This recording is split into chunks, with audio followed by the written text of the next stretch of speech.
Now to one of our most read stories on news4jax.com. An emergency public meeting turned ugly this week, all to discuss who would lead the smallest town here in Florida. One man is dead after a crash in Jacksonville's Brentwood neighborhood this morning.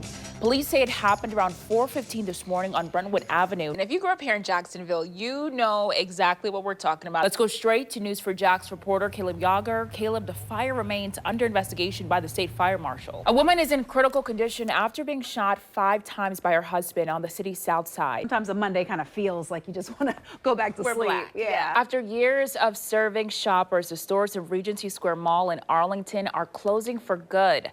Tomorrow marks the last day those stores will be open. And now that the sun is up, you're really getting the extent of that damage here. You can see just how badly charred the garage is. I'm really looking forward to the halftime show. So the concert and then the football game. The concert and then the football game, but in the commercials, good commercials. Those are. And at last check, the daily surface lot is full and the economy lot is at 83% capacity. Everything inside charred and melted. At least that's all you can see from these photos here. But as you both mentioned, the southbound lane is now open, so we were able to move a bit closer and can give you a better look at just the destruction after this building collapsed. I feel my body cracking. And, you know, there's going to be so many different people from different walks of life trying to pay respects to him today. Why do you think that is? When I was a kid, all the little neighborhood kids, we'd all like gather up and go door to door trying to charge like $5 to shovel, and then when you go to the corner store and then go give yourself a nice treat. Jacksonville has a growing Latino community that is making strides from successful restaurants to booming businesses. Graciela Kane is a part of it. They are a proud, non-binary Mexican-American DJ and activist born and raised in Jacksonville with their own mural on 18th Street. But when people see Graciela, they often say they don't see a Latin person. What are people's responses or reactions when you tell them that you're Latina? A lot of folks don't get that. They're like, wait, what? Huh?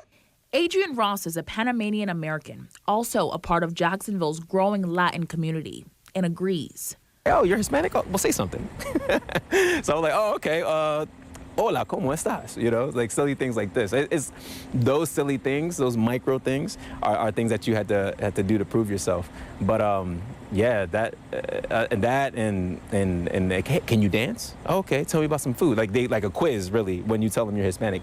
Unfortunately, that is a common experience reported by Afro-Latinos nationwide whose experiences are influenced by race, skin tone, and various factors in ways distinct from those of other Hispanics, including struggling with their Black identity.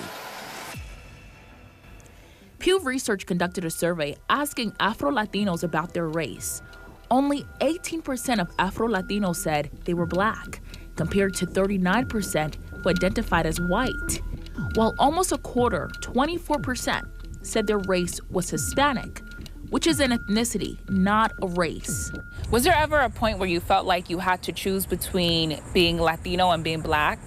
That's interesting. I think it wasn't, what it was is that there was like a feeling of you're Black, but like don't lean into that. You know what I mean? Like, we're all mixed, everything's great, but, you know, hay que mejorar la raza. Like, we have to make the race better, right? And so, I know they say it jokingly, but I mean, still, the fact that it's even said is kind of a blatantly racist thing to say, right?